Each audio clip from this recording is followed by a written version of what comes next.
बलमा कदर न जाने बाली रे उमरिया के।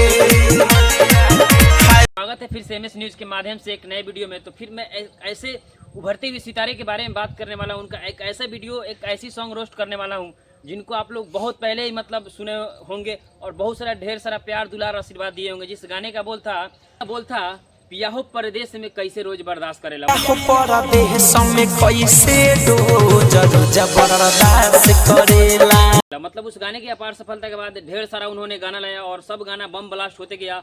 और उसी सिलसिले में अभी एक उनका नया गाना है जिस गाने का बोल है मतलब मैं आप लोगों को गुनगुना कर सुनाना चाहूँगा, जो बहुत आप लोगों को दिल पे लगेगा। और ये बहुत ही रोमांस और रोमांटिक और सुपर हिट गाना है जो काफ़ी अच्छा चल रहा है रिव्यू उसका।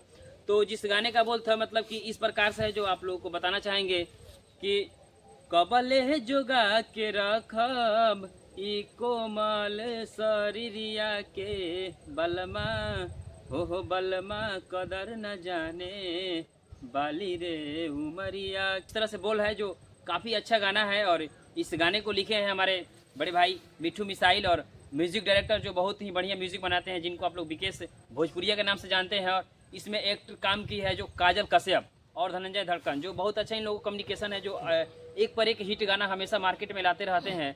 और ये गाना जो है आपको बता दें कि उनका पर्सनल चैनल धनंजय धड़कन इंटरटेनमेंट या ऑफिशियल इसी टाइप से है जो उस पर रिलीज हुआ है।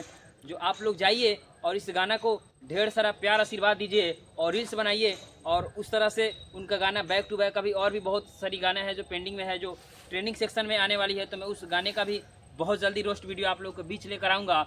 और जब तक के लिए हमारे एमएस न्यूज़ के माध्यम से आप लोगों को वीडियो देखने के लिए बहुत बहुत धन्यवाद। फिर मिलेंगे किसी नए वीडियो में।